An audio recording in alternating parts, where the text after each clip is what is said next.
யார் என்ன நீங்கள் நினச்சி பேசிகிட்டு இருக்கீங்க? இதெல்லாம் நாங்கள் சம்பந்தம் போட்ட வயரா சார்? என்னவோ பெரிய தலித்துக்கு இவங்க என்னவோ தூக்கி தாங்குற மாதிரி பேசுறீங்க. எங்களை விட்டு போகிறதுன்னு முடிவுப்பட்டா நீங்கள் கல்யாண வீட்டுக்கு போனா என்ன, கருமாதி வீட்டுக்கு போனா என்ன, எனக்கு என்ன கவலை?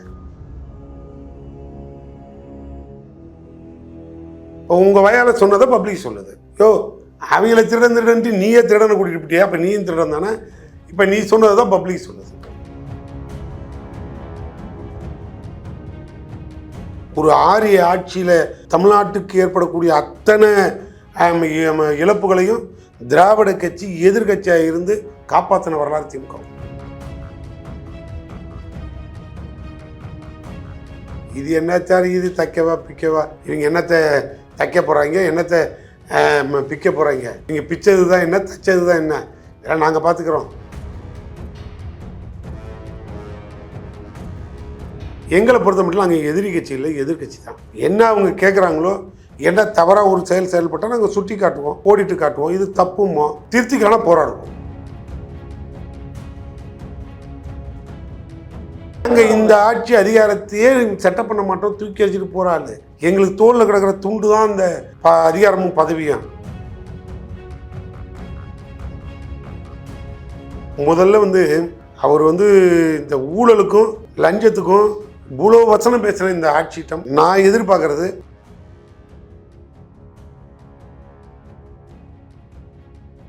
சிவி சண்முகம் எந்த கண்டிஷனில் போனாருன்னு தெரியல. பின்னால் வந்தவன்லாம் பாவம், இவர் கோட்டை அடிச்சோன்னா அவன் புல் அடிச்சுட்டு விழுந்துட்டான். மந்திரி ஆகிடும் ஒன்று. திடீர்னு பார்த்தா மந்திரி சபை பட்டியலில் ஒருத்தனையும் காணும்.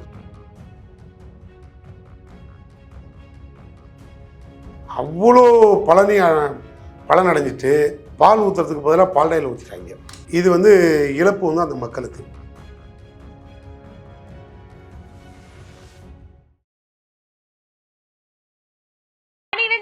பொதுத் தேர்வில் மாநில அளவில் சிறப்பிடம் பிடித்த நாமக்கல் குறிஞ்சி மெட்ரிக் மேல்நிலைப் பள்ளி பொதுத் தேர்வில் 490 மதிப்பெண்களுக்கு மேல் பெறும் மாணவர்களுக்கு கல்வி கட்டணம் முழுவதும் இலவசம். நீட் ரிப்பீட்டர்ஸ் பேட்ச் மற்றும் ஒரு வருட சிறப்பு பயிற்சி வகுப்புகள்.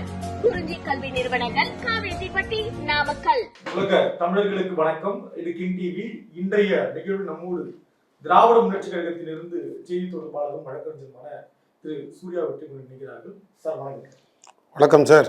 கிட்டத்தட்ட நேற்று முன்தினம் இருந்த சமூக வலைதளங்கள்ல முக்கியமான ஒரு விமர்சனமாக திமுக வைக்கப்படுவது, திமுகவோடு பயணிக்கிற வரை திரு திருமாவர்கள் அவங்க கொண்டாடுறாங்க, பேசுறாங்க. ஆனா இன்னைக்கு அந்த திருமா அமைச்சரவையில பங்கெடுக்க போகிறார் அல்லது விசிகா சார்பாக ஒரு நபர் பங்கெடுக்க போகிறாருன்ற உடனே கடுமையா தாக்குறாங்க. நீங்களும் வாய்ப்பு கொடுக்க மாட்டீங்க, போனா எங்களையும் கடுமையா தாக்குறீங்க அப்படின்றத பல முற்போக்காளர்கள் என்ற பேரில் எழுதுறாங்க சமூக வலைதளங்கள். சார், இந்த முற்போக்கு சிந்தனையாளர்கள், தொலைநோக்கு பார்வையாளர்கள், இந்த ஆய்வாளர்கள்லாம் நாங்கள் பார்த்துட்டோம். இவங்களெல்லாம் நாங்கள் ஒன்றும் யோசிக்க தயாராக இல்லை. நான் சொல்கிறேன் சார், நாங்கள் யார்? என்ன பெரிய தலித்துன்னு என்ன தனித்தனியாக பிரித்து வச்சு பேரம் வச்சுக்கீங்களா? தலித்து கூட எவனா சரிக்கு நிகர் உட்காந்து சாப்பிட்டதையே மேடையில் நாங்கள் பாகுபாடு பார்க்காமல் எங்கள் தலைவர் தலித்து மக்களோடு ஒருங்கிணைந்து சாப்பிட்டவர் அப்படின்னு வசனம் பேசின தலைவனெல்லாம் நாங்கள் பார்த்தோம். தலித்து மக்களோட சம்பந்தம் போட்ட தலைவனை பார்த்துருக்கியா நீ? யார் சம்பந்தம் போட்ட ஒரு ஆள் சொல்லுங்க சார். யார் சம்பந்தம் போட்ட ஆள்? யார்? கலைஞர் சார், திமுக சார். திமுக குடும்பம் தலித்து மக்களோட சம்பந்தம் போட்ட குடும்பம். கலைஞர் சம்பந்தம் போட்டார். எங்கள் அண்ணன் மு க அழகிரியோட சம்பந்தி யார்? யார் என்ன நீங்கள் நினச்சி பேசிகிட்டு இருக்கீங்க? இதெல்லாம் நாங்கள் சம்பந்தம் போட்ட வயரா சார்? என்னவோ பெரிய தலித்துக்கு இவங்க என்னவோ தூக்கி தாங்குற மாதிரி பேசுகிறீங்க. இதெல்லாம் வேறு யார்ட்டையா சொல்லுங்கள். ஜாதி இல்லை, மதம் இல்லை, பேதம் இல்லை சொன்ன கட்சி திமுக, கற்றுக் கொடுத்தவன் திமுக. அதில் தான் நாங்கள் பிறப்போக்கு எல்லாருக்கும் நாங்கள் சொன்னோம். அதுக்கப்புறம் நீ அதை எடுத்துகிட்டு போய் கடன் வாங்கி காலண்டரில் போட்டுக்கிட்டு நீ எங்கிட்ட வசனம் பேசிக்கிட்டு இருக்க. இல்லை, உள்ளபடியாக திருமா அவர்களுக்கான இடம் அவர் அங்கே போகிறத திமுக ஒரு வழி அனுப்பி வைக்கலாம். எங்களை விட்டு போகிறதுன்னு முடிவுப்பட்டால் நீங்கள் கல்யாண வீட்டுக்கு போனா என்ன, கருமாதி வீட்டுக்கு போனா என்ன, எனக்கு என்ன கவலை? எனக்கு என்ன சார்? விமர்சனம் வைக்க மாட்டீங்களா? அதுக்கு பிறகு நாங்கள் விமர்சனம் வைக்கிறோம். நீங்கள் தியாகின்றோம். என்ன தியாகம் பண்ணுங்கிறது உங்கள் மனசாட்சி உரைச்சிட்டோம். நீங்கள் தியாகி, தியாகம் என்ன பண்ணுங்கிறத உங்கள் மனசாட்சி உறுத்துட்டோம். நான் அதெல்லாம் ஒன்றும் கண்டுக்க மாட்டேன், ஒன்றும் சொல்ல மாட்டேன். இல்ல கடந்த காலங்கள் எனக்கு தனிப்பட்ட முறையில் ஒன்றுமே கிடையாது. கிடையாது. கடந்த காலங்கள்ல RSS உடைய பிள்ளைன்னு விமர்சனம் பண்ணாரு திரு விஜய் அவர்களை. இப்ப அவர் அங்க போறாரு, அதுக்கு ஏதாவது விமர்சனம் பண்ணாரு? அவர் அண்ணனா இருப்பார், இவர் தம்பியாக இருப்பார், இல்லை இவர் அண்ணனா இருப்பார், அவர் தம்பியாக இருப்பார். இதே ஏன்ட்ட ஒரு கேள்வி கேட்குறீங்க? அவர் தானே சொன்னார். என்ன சொன்னார்? RSS உடைய பிள்ளை அப்படின்னு திரு விஜய் அவர் கூட தானே இவர் போகிறாரு. ஆமா. அவர் அண்ணன் இவர் தம்பியில் இல்லை வயசு சாமிங்க, இவர் அண்ணன் அவர் தம்பி, அதெல்லாம் விடுங்க சார், அதெல்லாம் சகஜம். அப்படிதான் பார்க்கணும் இல்லையா? அப்படிதான் நீங்கள் பார்க்கணும்.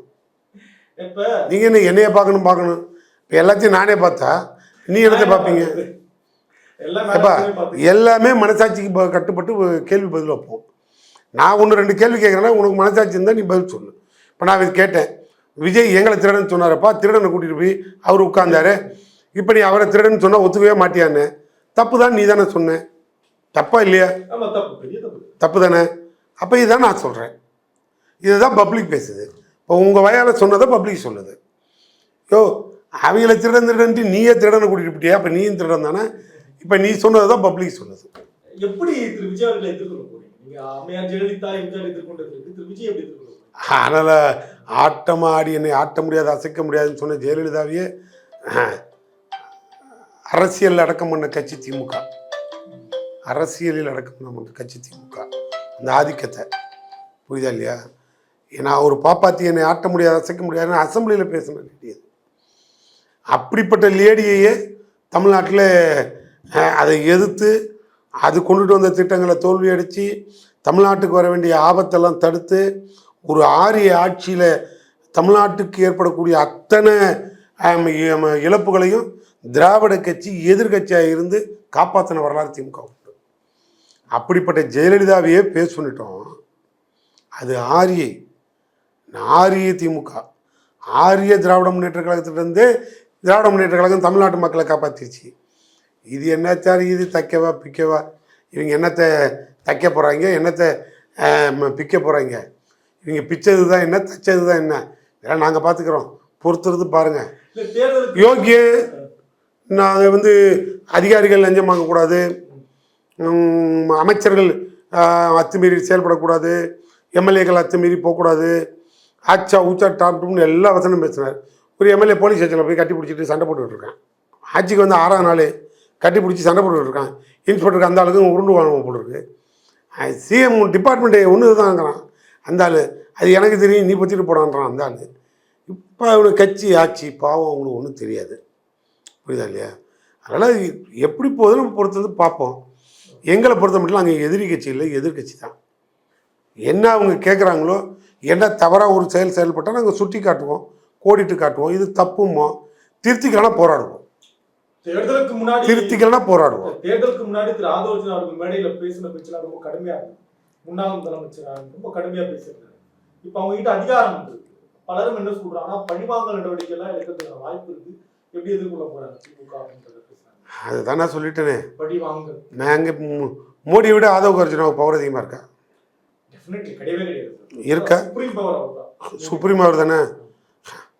அவராலேயே இங்கே ஒரு புல்லு பூண்டை கூட பிடுங்க முடியல. நாங்கள் வளர்த்த புல்லு பூண்டை, புரியுதா இல்லையா? இவர் எவ்வளோ தூரம்? என்கிட்ட நீ கேள்வி கேட்டீங்கன்னா நான் பதில் இப்படி தான் சொல்லிட்டு இருப்பேன். இல்ல சார், தேர்தலுக்கு முன்னாடி ரொம்ப குறைவா மதிப்பிட்ட தாவேக்கா இன்னைக்கு ஆட்சி அதிகாரத்துக்கு வந்திருக்காங்கன்ற. நாங்க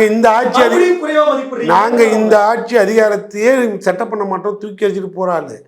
எங்களுக்கு தோளில் கிடக்கிற துண்டு தான் இந்த அதிகாரமும் பதவியும். அதுக்காக நாங்கள் மானத்தை இழந்து, சுயமரியாதை இழந்து, சூடு சொல்ற இழந்து, அதனால் கட்டின வேட்டியை இழக்கிற அளவுக்கு நாங்கள் தரம் கட்டவர்கள் இல்லை. அது அவங்க. நாங்கள் தெளிவாக இருக்கோம். நீ என்ன கேட்டீங்க? ஆட்சி அதிகாரம் வந்துருச்சு, ஆதவ் அர்ஜுனா வந்துருச்சு. இவரை விட சுப்பீரியர் பவர் மோடி. மோடியையே நாங்கள் எங்கள் டவுசரை கழட்டி வச்சுருக்கோம். நீ எதுக்கு எங்கள்கிட்ட இதை பற்றி இதெல்லாம் அதாவது இன்னும் ஒரு 6 மாதம் கழிச்சு உனக்கு செலுத்தி 6 மாதத்தில் ஆதவ் அர்ஜுனா அரசியல் பண்ணுவாரா, இல்லை இங்கே இருக்க திமுக அரசியல் பண்ணுமா? நடிகர் விஜய் அரசியல் பண்ணுவாரா, இல்லை எதிர்கட்சி தலைவர் உதயநிதி அரசியல் பண்ணுவாரா? என்ன அரசியல் நடக்கும்? ஆனால் அவரும் பலமான நடிகர், இவரும் பலமான நடிகர் தானே. அதில் 2 பேரும் யார் நடிப்பு நல்லா இருக்குங்கிறத வேணா அவர் சபாநாயகர் டச் பண்ணி சொல்லுவார். சரி, இப்போ எந்த ஒரு நலத்திட்டங்கள் பண்ணா அதை பகிர்றதை நம்ம ஆதரிக்கலாம். ஆனால் திரு விஜய் வரைக்கும் டிஃபன் பாக்ஸ் தொடர்ந்து சாப்பிடுறது, பின்னாடி இருந்து வெள்ளை டவல் எடுத்தது, அவர் காரை ஓட்டது அப்படின்னு இதோட சேர்த்து பல பொய்களை இன்ஸ்டால உடனே வந்து பகிர்றாங்க. இல்லை இல்லை, நான் அதை வந்து வரவேற்கிறேன். நான் வந்து பாராட்டுறேன், வரவேற்கிறேன். காரணம் என்னென்னா, அவர் வீட்டிலேருந்து சமைச்சு எடுத்துகிட்டு வந்து சாப்பிட்றது தான் அரசியலில் பெட்டர். அவர் வந்து பக்கத்தில் இருக்க அவர் கட்சிக்காரனை நம்பி சாப்பிட்டாருன்னா அவரோட ஆயுள்கள்லாம் அவர்கிட்ட தானே இருக்குது. இது என்னப்பா நீ என்ன இப்படியெல்லாம் யோசிக்க விட்றேன்? அரசியல் இது. அடுத்து எவனையும் நம்பியெல்லாம் சாப்பிட முடியாது. அதெல்லாம் அவங்க ஆரோக்கியமாக இருக்கணும்னா வீட்டிலேருந்து எடுத்துகிட்டு வந்து சாப்பிட சொல்லு. அதுக்காக நான் சொல்ல வர்றேன். அதை நான் ஆதரிக்கிறேன். பாராட்டுற மாதிரி ஆரம்பிச்சு போட்டு முத்துறீங்க சார். அதை நான் மனப்பூர்வமாக பாராட்டுறேன், அவருக்கு வாழ்த்து சொல்கிறேன். வீட்டு சாப்பாடே சாப்பிட சொல்லுங்கள் தயவு செய்து. ஹோட்டல் சாப்பாடு பக்கம் போனாருன்னா உடம்பு கெட்டுரும். இந்த வெள்ளை டவல் எடுக்கிறது, கார் ஓட்டுறதெல்லாம் உடனே பகிர்றாங்களே, பெரிய சாதனை மாதிரி இன்ஸ்டால. அவர் ஓடிக்கிட்டே ஆடிக்கிட்டே நடிச்சுக்கிட்டே இருந்தவர் சார். அதனால் அவர் ஓடட்டும் ஆடட்டும் நடிக்கிட்டு ஏன் ஒரு முதலமைச்சர் ப்ராக்டிக்கலாக இப்படி ஓடி ஆடி எல்லாம் பண்ணக்கூடாதா? ஆனால் முதலமைச்சர் பதவினா என்ன, அப்படியே கிரீடத்தில் உட்காந்த மாதிரி இப்படியே தான் உட்காந்துருக்கணும், திரும்ப அதை இப்படின்னு உட்காந்துருக்குதா? ப்ராக்டிக்கலாக அவர் இருக்கட்டும், நான் வரவேற்கிறேன். ப்ராக்டிக்கலாக இருக்கட்டும், ப்ராக்டிக்கலாக எல்லாத்தையும் ஓடட்டும் முடியாடட்டும். முதல்ல வந்து அவர் வந்து இந்த ஊழலுக்கும் லஞ்சத்துக்கும் இவ்வளோ வசனம் பேசுகிற இந்த ஆட்சியிட்டம் நான் எதிர்பார்க்கறது புரியுதா இல்லையா? லஞ்சமும் ஊழலும் அதிகாரிகள் பண்ணாமல் முதல்ல தடுத்துருங்க. அப்புறமா நீங்கள் பண்ணுறீங்களா நான் முடிவு அப்புறம் எடுத்துக்குவோம். அதிகாரிகள் பண்ணாமல் நீ தடுத்துரு. உன்னை எப்போ பாராட்டுற டைம் வருமோ நானே பாராட்டுறேன். நிறைவான கேள்வி சார். திமுக ஆட்சி மீது கடுமையான விமர்சனம் வைக்கிறாங்க. தாவேக்கா ஆட்சி வைக்கிறாங்க அப்படின்னு சொல்றப்ப அதுக்கு நடிகை கஸ்தூரி அப்பனா விஜய் ரொம்ப நல்லது பண்ணிட்டு இருக்காரு அப்படின்னு நம்ம புரிஞ்சுக்கலாம் அப்படின்றாங்க. அந்த அம்மாவுக்கு என்ன நல்லது, அந்த அம்மாவுக்கு என்ன நல்லது பண்ணாருன்னு எனக்கு தெரியாது. அது அந்த அம்மா தான் வெளிப்படையாக சொல்லணும். எங்களுக்கெல்லாம் இது வரைக்கும் ஒன்றும் நல்லது பண்ணலை. பண்ணதுக்கப்புறம் வேணால் கஸ்தூரிக்கிட்ட அப்ளிகேஷன் கொடுக்குறோம். நல்ல ஆட்சி நடக்குதுன்றாங்க. திமுக விமர்சனம் பண்றாருன்னா விஜய் நல்ல ஆட்சி பண்றாரு பாராட்டுங்க அப்படின்றாங்க. பாருங்க, கொண்டு போய் முன்னாள் முதலமைச்சர் வீட்டில் நீங்கள் எப்பயுமே ஒன்று புரிஞ்சுக்கணும். நாங்கள் வந்து அவரை இப்போ ஆட்சியில் உட்கார வைக்கிறதுக்கு முழு முயற்சி எடுத்ததில் அவங்க ஆட்களோட பங்களிப்பு எவ்வளோ இருந்தாலும் மனப்பூர்வமாக கவர்னர் ஆட்சி வந்துடக்கூடாது. நீங்கள் யார் வேணாலும் போய் ஆதரவு கொடுங்க, நான் யாரையும் கட்டுப்படுத்த மாட்டேன்னு சொன்ன ஒரே தலைவன் தமிழ்நாடு முதலமைச்சர் மு க ஸ்டாலின் மனிதர். அப்போ ஆட்சி இவர் உட்கார்றதுக்கு யார் காரணம்னு நீங்கள் முடிவு பண்ணீங்க. இவ்வளோ தான் நான் பதில் சொல்லுவேன். அதுக்கு மேலே பதில் இல்லை.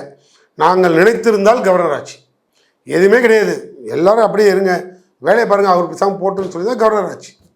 இப்போ போய் பாதி சாமத்தில் சிவி சண்முகத்தை தூக்கிட்டு வந்து 25 பேர் பாவம் அந்த ஆளை நம்பி கூட வந்து அதே சிவி சண்முகம் எந்த கண்டிஷனில் போனாருன்னு தெரியல. பின்னால் வந்தவன்லாம் பாவம் இவர் கோட்டை அடித்தோன்னா அவன் புல் அடிச்சுட்டு விழுந்துட்டான். மந்திரி ஆகிடும் ஒன்று. திடீர்னு பார்த்தா மந்திரி சபை பட்டியெல்லாம் ஒருத்தனையும் காணும். இந்த கம்பெனியெல்லாம் போய் அவங்கள உள்ளே விட்றாதன்னுச்சு. இப்போ நம்பி வந்தவங்க 20 பேர் பதவி போச்சு. என்ன பண்ண போகிறாங்க? அடுத்து என்ன வாய்ப்பு இருக்கு அவங்களுக்கு? எவன் எந்த ஆயுதத்தை கையில் எழுந்துக்கிறானோ அவனுடைய இறுதி முடிவு அதே ஆயுதம்னு எங்கள் பேரறிஞரான சொன்னார். இவங்க எப்படி சசிகலா அம்மாவுக்கு அரசியலில் குழி நோண்டி போச்சாங்களோ, வாழ் நல்ல ஆண்டு இருந்தது ஜெயலலிதாவை குழி நோண்டி போச்சாங்களோ, ஓ பன்னீர்செல்வத்தை ஓட விட்டு போச்சாங்களோ, இன்றைக்கி அதே மாதிரி 3 அணி 3 தியாகி. 1 சிவி சண்முகம், 2 வேலுமணி, 3 விஜயபாஸ்கர். இந்த 3 தியாகியும் ஒன்றா இருக்குது. அதனால் ஒன்றும் தியாகத்தின் தழும்பு. அதிமுக உதயமானதுலேருந்தே இந்த 3 பேரோட உடம்பு முழுக்க ஒரே தியாக தழும்பாக இருந்தது. அதனால தான் இப்போ இன்றைக்கி நடு ரோட்டுக்கு வந்து இருக்க பதவியும் ரோட்டுக்கு விட்டானுவோம், கட்சியும் உடச்சி காலி பண்ணிட்டாங்க. இனிமேல் அந்த கட்சி அவ்வளோதான், அது அடக்கம் பண்ணப்பட்ட கட்சி, முடிஞ்சுது, சகாப்தம் ஓவர். விஜய் வந்து ஒரு பிரச்சாரத்தில் சொன்னது இப்போ படிச்சிருச்சு. 2 கட்சி தான், ஒன்று டிஎம்கே, இன்னொன்று டிவிகேனாரு. இதே தான் பேசிட்டு வந்தார். எங்களுக்கு கூட தெரியல, ஆனால் இப்படி பழிக்குன்னு தெரியல. ஒருவேளை தூய சக்தி இதில் தான் தெளிவாக இருக்க வேண்டும். விரிவான கேள்வி, விருப்பம் இருந்தால் அந்த கேள்விக்கு பதில் சொல்லலாம். உள்ளபடியே இந்த கொளத்தூர் தொகுதியில் முதலமைச்சராக இருந்த திரு ஸ்டாலின் தோல்விக்கு பல காரணம் சொல்லப்படுது சமூக வலைதளங்களில். நீங்கள் என்ன காரணம் நினைக்கிறீங்க? நான் வந்து ஒரு முழுமையான காரணம் சொல்லணும்னு சொல்லி நீங்கள் ரொம்ப ஆர்வமாக எதிர்பார்த்தீங்கன்னா, இந்த மக்கள் வந்து ஒரு பெரிய தவறு பண்ணிட்டாங்க. 2வது ஒரு நம்பிக்கைக்குரிய ஒரு தலைவனை இந்த நாடு தேர்ந்தெடுத்து உட்கார வச்சுது. அந்த நம்பிக்கைக்குரிய தலைவன் அந்த மக்களுக்காகவே நம்பப்பூர்வமாக அத்தனை நலத்திட்டங்களையும் அந்த தொகுதிக்கு கொடுத்தாங்க. ஒரு முதலமைச்சரோட தொகுதிங்கிறதுனால இருக்க அத்தனை ராஜ்யசபா எம்பியோட ஃபண்டு முழுக்க சிஎம் தொகுதின்னு கொடுத்தோம். முன்மாதிரியாக இருக்கிறது கொடுத்தோம். அவ்வளோ பலன் அடைஞ்சிட்டு பால் ஊற்றுறதுக்கு பதிலாக பால்டாயில் ஊற்றிட்டாங்க. இது இழப்பு அந்த மக்களுக்கு. இனி ஒரு தலைவனை அந்த தொகுதி இந்த மாதிரி ஒரு தலைவனை இனிமேல் அடையிறது கஷ்டம். பால் மனசோடு இருந்த ஒரு தலைவனை வெளில அனுப்பிட்டு இப்போ பால்டாயில் அளவு கூட பொருத்தமில்லாத ஒரு கோட்டர் பார்ட்டி கொண்டு உட்கார வச்சுட்டாங்க. இனிமேல் என்னங்கிறத அந்த மக்கள் அனுபவிக்கிட்டோம். எங்க தவற விட்டீங்கன்றதை கண்டுபிடிச்சிட்டோமா? நம்ம எங்க தப்பு பண்ணிருக்கோம்? யார் மீதும் இப்போதைக்கு தவறு சொல்ல முடியாது. ஏன் தோத்த? மக்கள் ஓட்டு போடல, தோத்த. ஏன் வெற்றி பெற்ற? மக்கள் ஓட்டு போட்டாங்க, வெற்றி பெற்று. என் கட்சிக்காரன் எனக்கு உழைப்பான், அவன் கட்சிக்காரன் அவனுக்கு உழைப்பான். நடுநிலையாளர்கள் யார் தேவைன்னு முடிவு பண்ணி அவன் ஓட்டு போடுவான். என் கட்சி ஓட்டு வந்திருக்கும், அவன் கட்சி ஓட்டு போயிருக்கான். நடுநிலையாளர் யாருக்கு ஓட்டு போடணும் முடிவு எடுத்து ஓட்டு போட்டிருப்பாங்க. அந்த நடுநிலையாளர்களோட முடிவு இனிமேல் நம்பப்பூர்வமான ஒரு தலைவன் யாருங்கிறதா முடிவு எடுக்கட்டும். இது இழப்பு குளத்தூர் தொகுதிக்கு தானே ஒழிய எங்களுக்கெல்லாம் ஒன்றும் இல்லை. இது என்ன இருக்குது? அப்படியே இல்லைனாலும் அவர் இந்தியாவே சுற்றி வளைச்சி அரசியல் பண்ணக்கூடிய ஒரு பக்குவமான தலைவர். நாங்கள் அடிக்கடி சொல்லுவோம், தேசிய அரசியலில் அந்த நாற்காலியை நோக்கி போங்க, இந்த நாற்காலியை விடுங்கன்னு சொல்லுவோம். அதுவே இப்போ விளாட்டா சொன்னோம், படித்து போச்சு. இப்போ இனிமேல் அவர் தேசிய அரசியலை பார்வையை பார்க்கட்டும். இப்போ தமிழ்நாட்டை காப்பாற்றணும்னா யார்கிட்ட காப்பாற்றணும்? தமிழ்நாட்டை தலைகுனியை விட மாட்டோம்னு சொன்ன முதல் தலைவனே மு.க. ஸ்டாலின் ஒரு மனிதர் தான். மாற்றம் இல்லை. யார் வேணாலும் தமிழ்நாட்டை ஆண்டுட்டு போட்டோம், எங்களுக்கு அதை பற்றி கவலை இல்லை. யாரால் ஆபத்து வருது, அந்த ஆபத்தை தடுக்கிறவன் யாருங்கிறதான் முக்கியம்.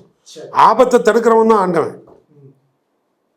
இருக்கிறத அனுபவிக்கிறவனுக்கு பேர் ஆண்டவன் கிடையாது. அந்த ஆபத்தை தடுக்கிறவன் தான் ஆண்டவன். அப்படி பார்த்தா தமிழ்நாட்டுக்கு ஆண்டவனா மு.க. ஸ்டாலின் இருக்கட்டும். ஏன்னா ஆண்டவரும் அவரே, இனி ஆண்டவனும் அவரே. காரணம் என்னன்னா, வர்ற ஆபத்தெல்லாம் வடக்குலேருந்து டெல்லியிலேருந்து வர்றது. மோடியை எதிர்கொள்கிற ஒரே திறமை மு.க. ஸ்டாலின்ற மனிதருக்கு தான் இருக்குது. இவரெல்லாம் பாவம் ஜோசப் ஸ்டாலின்.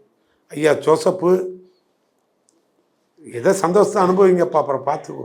3 வருஷத்துல நாடாளுமன்றத்தில் வர்றப்ப யாரை பிரதமர் வேட்பாளர் சொல்லி திமுக போவாங்கன்னு பேசுறாங்க. ஏன் நாங்கள் இப்படியே போவோமே? முப்படையும் கட்டியாலும் மூளைப்பழம் உண்ட மு.க. ஸ்டாலின் தான் பிரைம் மினிஸ்டர் வேட்பாளர்னு சொல்லி கொண்டு போகிறோம். யார் வேணான்னா ஒரே ஒன்று சொல்கிறேன், சமூக நீதி கூட்டமைப்புன்னு ஒரு அமைப்பை உருவாக்கி அதுக்கு தலைவராக இந்தியா முழுக்க இவர் தான் இருந்தார். யாருமே இல்லையே, இவர் தானே வந்தார். அப்புறம் தானே உங்களுக்கு நார்த்துலலாம் கொஞ்சம் புரட்சி ஏற்பட்டது. அப்போ தானே உங்களுக்கு அந்த உணர்வு வந்தது. அதே நாங்கள் வெளில எடுத்துகிட்டு போயிட்டு போகிறோம். 5 வருஷம் தேசியத்தில் கவனம் செலுத்திட்டு போகிறோம். தேசத்தை ஆள வேண்டிய ஒரு தலைவன் தேவைப்படுறாருல. இப்போ இனிமேல் யார் இருக்கா? ராகுல் காந்தி இருந்தது, அதுக்கு ஆரஞ்சு மிட்டாய் வாங்கி கொடுத்து படுக்க வச்சுட்டானுவோம். இப்போ இனிமேல் இந்தியாவுக்கு தலைவன் இல்லை சார். இந்தியாவுக்கு தலைவர்களே கிடையாது. இந்தியாவுக்கு இருக்க 2 தலைவர்கள், ஒன்று மோடியாக இருக்கலாம், இன்னொன்று மு.க. ஸ்டாலின் இருக்கலாம். இனிமேல் இஷ்யூ இப்படி தான் வரும். முன்னாள் முதலமைச்சர் திரு மு.க. ஸ்டாலின் அவர்கள் ஒரு கல்யாண மேடை நிகழ்வில் பேசுகிற பொழுது, இறுதி கேள்வி பேசுகிற பொழுது, என்னுடைய மகன் சொன்னதுனால நாங்கள் வாக்களிச்சிட்டோம், என்னுடைய பேரன் பேசி சொன்னதுனால நாங்கள் வாக்களிச்சோம் அப்படின்னு பலர் சொல்றதை நாங்கள் கேட்டோம் அப்படின்னு சொல்றாரு சார். இது தொடருமா இனி வரும் தேர்தல்கள்ல? அது ஓட்டு போட்டவன் எடுக்கிற முடிவு. இனி வரும் தேர்தலில் தொடருமா தானே. ஆட்சியை பார்ப்பாங்கல்ல, ஆட்சியை பார்த்துட்டு அவங்களே முடிவு பண்ணிட்டோம். கலைஞர் ஆட்சி அதோடு கம்பேர் பண்ணும்போது அடுத்து மு.க. ஸ்டாலினோட ஆட்சி இந்தியாவிலே 2வது இடத்துல உச்சத்தில் கொண்டு வந்து உட்கார வச்சு அந்த மாநிலத்தை. இப்போ தமிழ் தாய் வாழ்த்தையை காப்பாற்ற முடியல, இன்னைக்கும் காப்பாற்ற முடியல. அன்னைக்கு தான் முடியல, இன்னைக்கும் காப்பாற்ற முடியல. அப்புறம் இதெல்லாம் நீ என்னத்தை காப்பாற்ற போகிற? தமிழ் தாய் வாழ்த்தையே காப்பாற்ற முடியல, தமிழனை காப்பாற்றுவியா? என்ன தமிழ்நாட்டை காப்பாற்றிடுவியா? இது ஏச்சார், இது ஏதாவது ஒரு டைரக்டரை கூப்பிட்டு ஒரு ஷூட்டிங் எடுக்கிறேன்னு சொல்ல அந்த ஆள் விட்டு கூட வந்துடுவான். மறுபடியும் ஜென்சி கிட்ட தேர்தல் வந்தோன்னா அப்பா இன்னும் ஒரு முறை அண்ணனுக்கு வாய்ப்பு கொடுங்க. ஜென்சி கிட்டலாம் ஏதோ விஜய்க்கு ஒரு புதுப்படம் ரிலீஸ்ன்னு நினச்சிக்கிட்டு ஓட்டு போட்டானோ என்ன எவ்வளவோ தெரியல. அதுவும் விஜய் விஜய் விஜய் விஜய் படம் ரிலீஸ் ஆகுது. ஆமாம், என்ன கேரக்டர்? முதலமைச்சர் கேரக்டர். டாடி அவர் முதலமைச்சர் கேரக்டர் வர்றாரு, ஓட்டை அவருக்கு போடுங்க, டிக்கெட் எடுங்க, அவருக்கு ஓட்டு போடுங்க அப்படின்னு சொன்ன பாணியிலேயே ஓட்டை போட்டு விட்டானோ ஓட்டுருக்கு. இப்போ விதி யாரு? நரோட்டில் நிற்கிறது தமிழன். தமிழ்நாடு. இப்போ வருமா கிட்ஸு? இப்போ முதலமைச்சர் எப்படி ஸ்டண்ட் போடுவாரா, இல்லை உட்கார்ந்த இடத்துல வந்து பறந்து அடிப்பாரா? என்னவோ ஏழவு, எந்த ஏழவா நடந்துட்டு போட்டு விடு. ஒரு 60 ஆண்டுகளுக்கு முன்னால் அண்ணா சொன்னதா சொல்லுவாங்க, 2 காதலர்கள் ஒன்றாக சந்தித்தாலும் கூட கழகத்தை பற்றி பேசுவார்கள். இப்ப ஜென்சி கிட்ட கூட 2 காதலர்கள் சந்தித்தா தாவேக்காவை பத்தி பேசுறாங்க. பெரிய வெற்றின்னு புரிஞ்சுக்கலாம். பொறுத்திருந்து பாருங்க, முட்டாள்தனமான முடிவுன்னு அவங்களே எடுத்துக்குவாங்க. பொறுத்திருந்து பார்க்கணும் சார். நாங்கள் வந்து எதை வச்சு சொன்னோன்னா, திமுக மாணவர்களுக்கான போராட்டத்தை எடுத்தது, திமுக தமிழ் மொழிக்கான போராட்டத்தை எடுத்தது, தமிழர்களுக்கான போராட்டத்தை எடுத்தது. இது போராடி போராடி போராடி போராடி வந்து கட்சி ஆரம்பிச்சு 2 வருஷத்துல சீன் போட்டு சினிமா மாதிரி வந்து உட்காருங்க. தீவிர இந்திய எதிர்ப்பு. பல உயிர்களை தியாகம் பண்ணிட்டு பல உயிர்களை இழந்த பிறகு ஆட்சிக்கு வந்தோம். நாங்கள் நாட்டுக்காக பல உயிர் இழந்தோம். இவனோட நடிகனும் மூஞ்சை பார்க்கவே 10 உயிர் இழந்தோம். அதனால் பொறுத்திருந்து பாரு, இன்னும் லட்சணம் எவ்வளோ மோசமாக போகுது. உனக்கும் ஒன்று தான், எனக்கும் ஒன்று தான். இருவரும் இங்கே தானே வாழ போகிறோம். நான் கட்டப்பொண்ணு இந்த நாடு, எட்ட பொண்ணுங்க தானே இருக்கான். 2 பேரும் ஒரே மண்ணில் தானே பிறந்தானுவான். பொறுத்து தானே தலைவரை பார்க்கணும். 12ஆம் வகுப்பு பொதுத் தேர்வில் மாநில அளவில் சிறப்பிடம் பிடித்த நாமக்கல் குறிஞ்சி மெட்ரிக் மேல்நிலைப் பள்ளி 10ஆம் வகுப்பு பொதுத் தேர்வில் 490 மதிப்பெண்களுக்கு மேல் பெறும் மாணவர்களுக்கு கல்வி கட்டணம் முழுவதும் இலவசம். நீட் ரிப்பீட்டர்ஸ் பேட்ச் மற்றும் 1 வருட சிறப்பு பயிற்சி வகுப்புகள். குறிஞ்சி கல்வி நிறுவனங்கள், காவேரிப்பட்டி, நாமக்கல்.